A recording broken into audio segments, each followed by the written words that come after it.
आज અમારી ભાવનગરની મુલાકાત એક વિશેષ છે।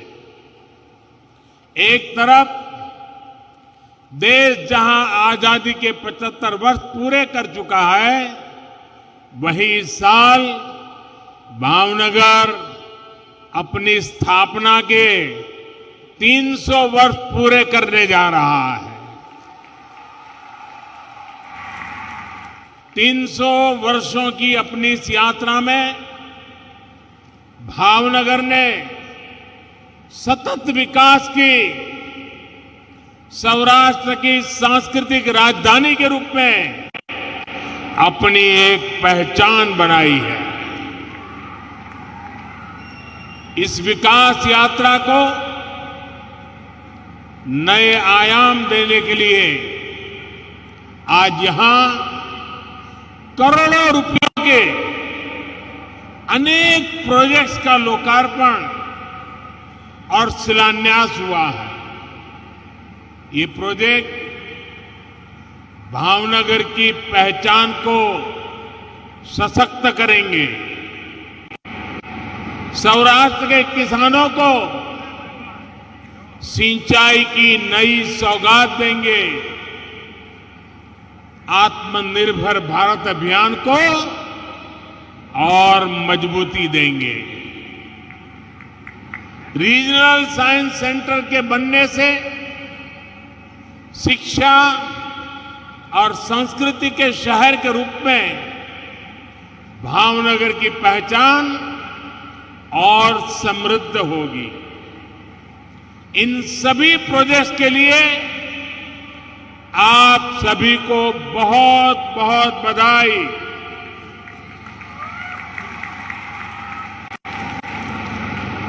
भाइयों और बहनों, जब मैं भावनगर आया हूं तो एक बात जरूर कहता रहा हूं, बीते 2.5-3 दशकों में जो गुंज सूरत, वडोदरा और अहमदाबाद की रही है, अब वही गूंज राजकोट, जामनगर और भावनगर की होने वाली है।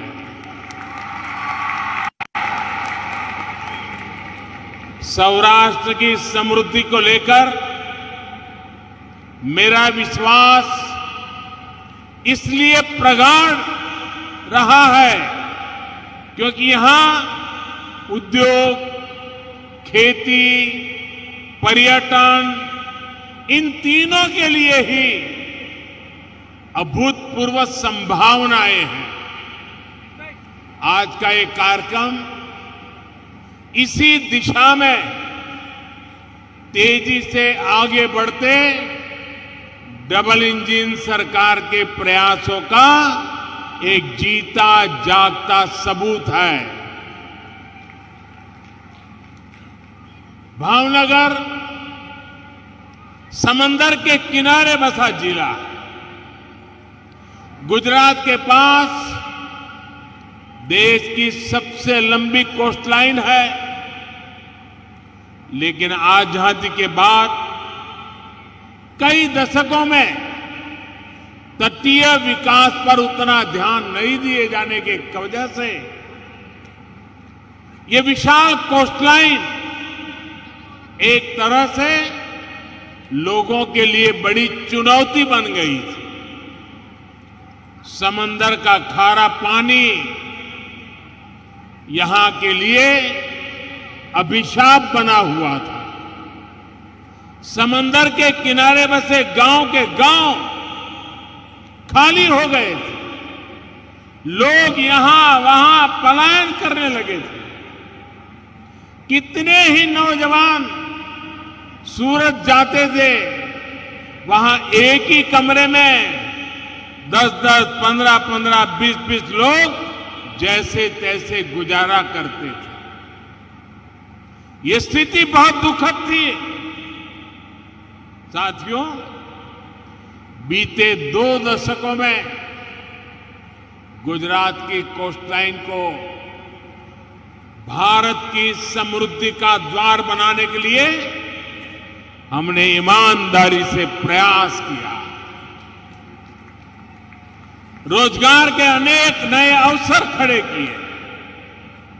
गुजरात में हमने अनेकों पोर्ट्स विकसित किए, बहुत से पोर्ट्स का आधुनिकीकरण कराया। गुजरात में आज 3 बड़े एलएनजी टर्मिनल है, पेट्रोकेमिकल हब्स है, और देश में गुजरात पहला राज्य था जहां पहला एलएनजी टर्मिनल बना था। राज्य के तटीय इलाकों में हमने सैकड़ों कोस्टल इंडस्ट्री डेवलप की, छोटे बड़े अनेक उद्योग विकसित किए। उद्योगों की ऊर्जा की मांग को पूरा करने के लिए हमने कोल टर्मिनल्स का नेटवर्क भी तैयार किया है। आज गुजरात के तटीय इलाकों में अनेक पावर प्लांट जो केवल गुजरात ही नहीं पूरे देश को ऊर्जा देते हैं। हमारे मछुआरे भाई बहनों की मदद के लिए हमने फिशिंग हार्बर्स बनवाए, फिश लैंडिंग सेंटर्स और फिश प्रोसेसिंग को भी बढ़ावा दिया। फिशिंग हार्बर का जो मजबूत नेटवर्क हमने तैयार किया है, उसका भी निरंतर विस्तार किया जा रहा है, उसका आधुनिकीकरण किया जा रहा है। गुजरात के तटीय क्षेत्र में मैंग्रोव के जंगलों का विकास करके हमने कोस्टल इकोसिस्टम को और सुरक्षित बनाया है और मजबूत बनाया है। और उस समय भारत सरकार में जो मंत्री हुआ करते थे, उन्होंने एक बार कहा था कि हिंदुस्तान के तटीय राज्यों को गुजरात से मैंग्रोव का विकास कैसे हो सकता है, ये सीखना चाहिए। ये काम आप सबके सहयोग से गुजरात में हुआ है। हमने एक्वा कल्चर को भी निरंतर बढ़ावा दिया। गुजरात देश के उन अग्रणी राज्यों में है जहां सीवीड की खेती को लेकर बड़े प्रयास हुए हैं।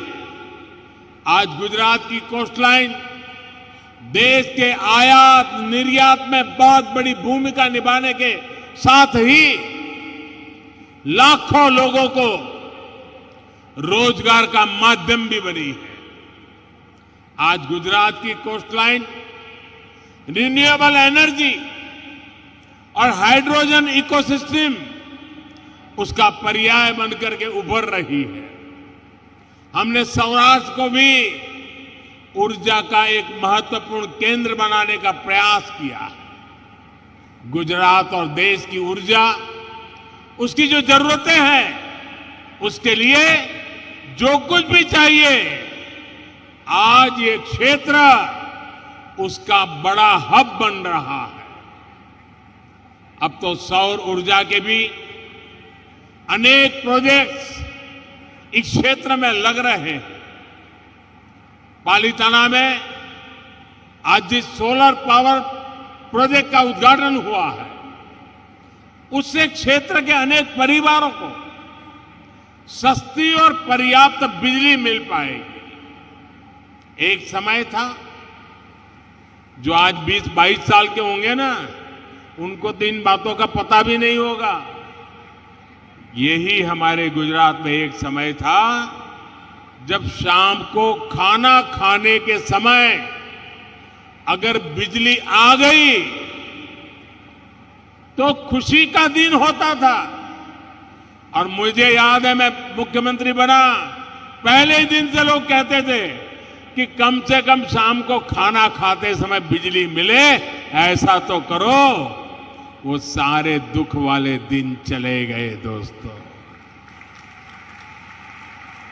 आज यहां पर्याप्त बिजली के कारण बिजनेस के नए अवसर यहां बन रहे हैं, उद्योग धंधे फल फूल रहे हैं। धौलेरा में रिन्यूएबल एनर्जी, स्पेस और सेमीकंडक्टर इंडस्ट्री को लेकर जो निवेश होने जा रहा है उसका लाभ भी भावनगर को मिलने वाला है, क्योंकि एक प्रकार से वो भावनगर का पड़ोसी इलाका डेवलप हो रहा है। और वो दिन दूर नहीं होगा, अहमदाबाद से धौलेरा, भावनगर, ये पूरा क्षेत्र विकास की नई नई ऊंचाइयों को प्राप्त करने वाला है। भाई और बहनों, भावनगर आज पोर्ट लेड डेवलपमेंट के एक अहम सेंटर के रूप में विकसित हो रहा है। इस पोर्ट की देश भर के अलग अलग औद्योगिक क्षेत्रों के साथ मल्टी मॉडल कनेक्टिविटी सुनिश्चित होगी। मालगाड़ियों के लिए अलग से जो ट्रैक बिछाया जा रहा है उससे भी ये पोर्ट जुड़ेगा और दूसरे हाईवे, रेलवे नेटवर्क से भी बेहतर कनेक्टिविटी होगी। पीएम गति शक्ति नेशनल मास्टर प्लान ये कनेक्टिविटी की परियोजनाओं को और नया बल देने वाली है। यानी भावनगर का ये पोर्ट आत्मनिर्भर भारत के निर्माण में बड़ी भूमिका निभाएगा और रोजगार के सैकड़ों नए अवसर यहां बनेंगे। यहां भंडारण, ट्रांसपोर्टेशन और लॉजिस्टिक्स से जुड़े व्यापार कारोबार का विस्तार होने वाला है। ये बंदरगाह गाड़ियों की स्क्रैपिंग, कंटेनर उत्पादन और धौलेरा स्पेशल इन्वेस्टमेंट रीजन जैसे बड़े प्रोजेक्ट्स की भी जरूरतों को पूरा करेगा। इससे यहां नए रोजगार बनेंगे, स्वरोजगार की संभावनाएं बनेगी। साथियों, अलंग को दुनिया के बड़े शिप ब्रेकिंग यार्ड में से एक के लिए जाना जाता है। शायद ही कोई ऐसा हो जिसको अलंग का पता न हो। केंद्र सरकार ने जो नई व्हीकल स्क्रैपिंग पॉलिसी यानी पुरानी गाड़ियों को स्क्रैप करने के लिए जो नीति बनाई है, वो जब लागू होगी, मैं साथियों दावे से कहता हूं पूरे हिंदुस्तान में ये व्हीकल स्क्रैपिंग पॉलिसी का सबसे पहले और सबसे ज्यादा लाभ किसी को मिलने वाला है तो आप लोगों को मिलने वाला है। इसका कारण है अलंग के पास तो स्क्रैपिंग से जुड़ी विशेषज्ञता है। बड़े बड़े जहाजों को कैसे स्क्रैप किया जाता है उसकी उनको जानकारी है। ऐसे में जहाजों के साथ साथ दूसरे छोटे वाहनों की स्क्रैपिंग का भी देश का ये बड़ा सेंटर बन सकता है। भावनगर के मेरे होनहार उद्यमियों को मुझे ये याद दिलाने की जरूरत नहीं है कि वो विदेशों से भी ये छोटी छोटी गाड़ियां लाकर उन्हें यहां स्क्रैप करने का काम भी शुरू कर देंगे। साथियों, यहां जहाजों को तोड़कर जो लोहा निकलता है, अभी तक कंस्ट्रक्शन सेक्टर में उसका बड़ा उपयोग होता है। हाल ही में हमने देखा है कि कंटेनरों के लिए किसी एक ही देश पर अति निर्भरता से कितना बड़ा संकट खड़ा हो सकता है। भावनगर के लिए ये भी एक नया अवसर है और बड़ा अवसर है। एक तरफ वैश्विक व्यापार में भारत की हिस्सेदारी बढ़ रही है और दूसरी तरफ दुनिया भी कंटेनर्स के मामले में भरोसेमंद सप्लायर की तलाश में है। पूरी दुनिया को लाखों कंटेनर की जरूरत है।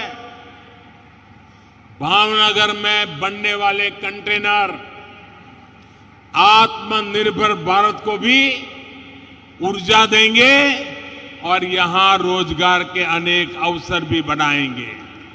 साथियों, जब मन में लोगों की सेवा का भाव हो, परिवर्तन लाने की इच्छा शक्ति हो, तो बड़े से बड़े लक्ष्य को पाना संभव होता है। सूरत से भावनगर आने जाने वाली गाड़ियों की क्या स्थिति होती थी, ये आप लोग अच्छी तरह जानते हैं। घंटों का सफर, सड़क हादसे, पेट्रोल डीजल का खर्चा, कितनी सारी मुश्किलें थी। अब जीवन पर संकट भी कम हुआ, किराए भाड़े का पैसा और समय भी बच रहा है।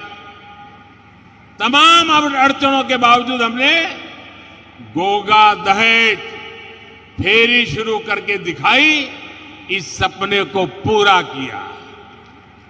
गोगा हजीरा रोरो फेरी सर्विस से सौराष्ट्र और सूरत की दूरी लगभग 400 किलोमीटर से घट करके 100 किलोमीटर से भी कम हो गई।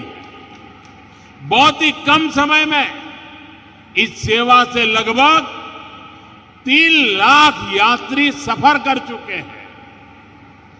80,000 से अधिक गाड़ियों को यहां से वहां पहुंचाया गया है और इसी साल अब तक 40 लाख लीटर से अधिक पेट्रोल डीजल की बचत हुई है। मतलब उतने पैसे आप लोगों की जेब में बचे हैं। आज से तो इस रूट पर बड़े जहाजों के लिए भी रास्ता साफ हुआ है। साथियों, आप समझ सकते हैं ये कितनी बड़ी सेवा इस क्षेत्र के सामान्य जनों, किसानों और व्यापारियों की हुई है। लेकिन इतना सब कुछ बिना किसी शोर शराबे के, बड़े बड़े विज्ञापन के पीछे पैसे बर्बाद किए बिना ये सारे काम हो रहे हैं साथियों। क्योंकि हमारी प्रेरणा और लक्ष्य कभी भी सत्ता सुख नहीं रहा है। हम तो हमेशा सत्ता को सेवा का माध्यम मानते हैं। ये हमारा सेवा का यज्ञ चल रहा है। इसी सेवा भाव के कारण ही इतना प्यार, इतना आशीर्वाद निरंतर बढ़ता ही चला जा रहा है, बढ़ता ही चला जा रहा है।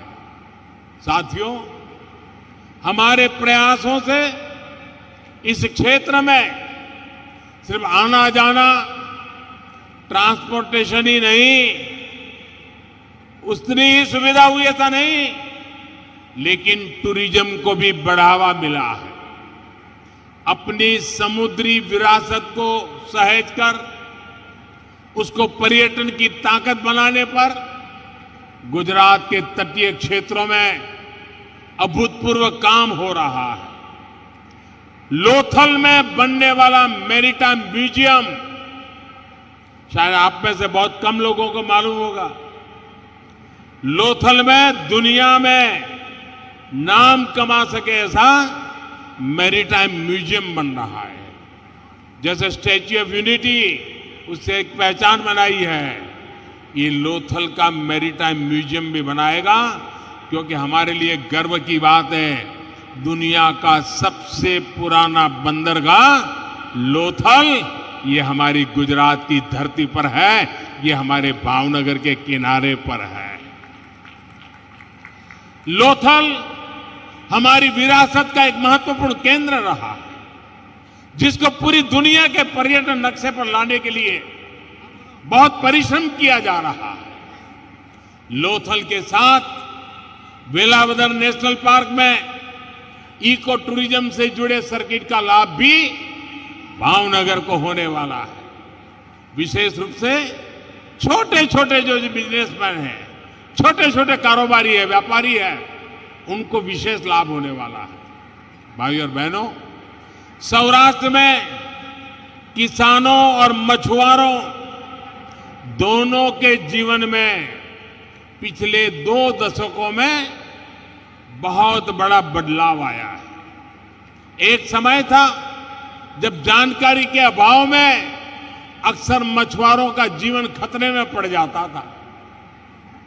जब मैं यहां मुख्यमंत्री था तब मछुआरों को एक लाल रंग की बास्केट दी गई थी जिसमें अलग अलग बटन लगे थे। दुर्घटना की स्थिति में बटन दबाने पर कोस्ट गार्ड के ऑफिस में सीधा अलर्ट पहुंच जाता था, जिससे तुरंत सहायता पहुंचाना संभव हो पाता था। इसी भावना को 2014 के बाद पूरे देश के लिए हमने विस्तार किया है। मछुआरों की नावों को आधुनिक बनाने के लिए सब्सिडी दी। किसानों की तरह ही मछुआरों को किसान क्रेडिट कार्ड दिए। साथियों, आज मुझे बहुत संतोष होता है जब सौनी योजना से हो रहे बदलाव को मैं देखता हूं। मुझे याद है, मैंने जब सौनी योजना की बात कही थी तो हमारे सौराष्ट्र में मैंने राजकोट में आकर के इसकी शुरुआत की थी। सारे मीडिया वालों ने लिखा था कि देखो, चुनाव आया इसलिए मोदी जी ने घोषणा कर दी, चुनाव जाएगा भूल जाएंगे। लेकिन मैंने सबको गलत सिद्ध कर दिया। आज सौनी योजना नर्मदा मैया को लेकर के उसे जहां जहां पहुंचाने का संकल्प किया था, तेज गति से पहुंच रही है। भाइयों, हम वतन के पक्के लोग हैं, हम समाज के लिए जीने वाले लोग हैं। साथियों, इस सौनी परियोजना का इसका एक हिस्से का लोकार्पण आज होता है और दूसरे हिस्से पर काम शुरू होता है। हम काम रुकने नहीं देते। आज भी जिस हिस्से का लोकार्पण हुआ है उससे भावनगर और अमरेली जिले के अनेक डैम तक पानी पहुंच रहा है।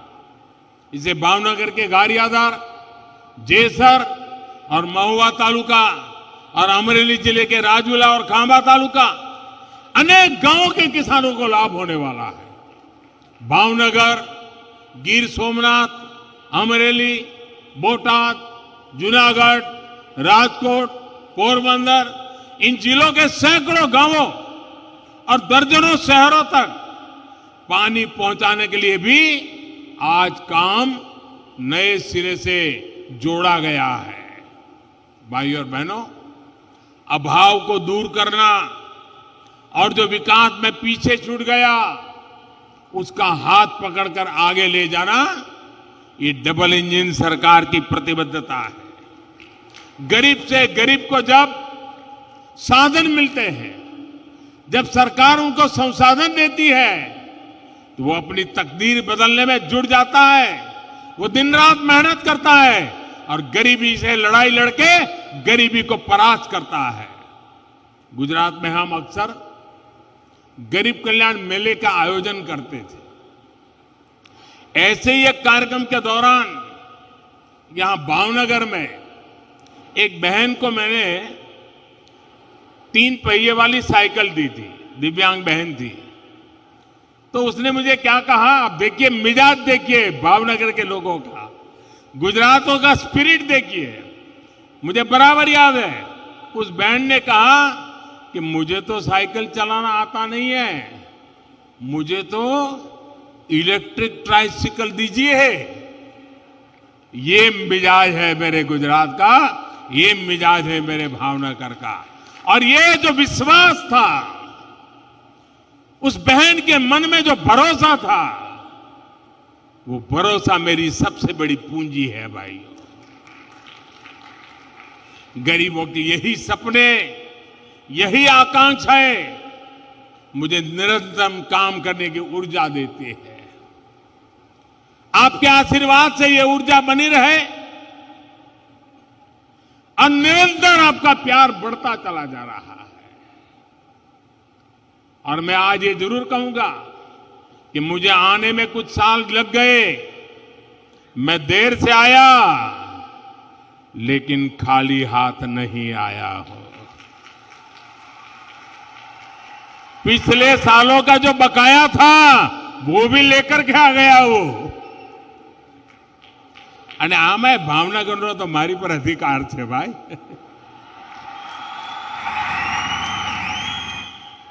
તમે ભાવનગર આવો અને નરસિંહ બાબાના ગાંઠિયા, દાસના પેડા,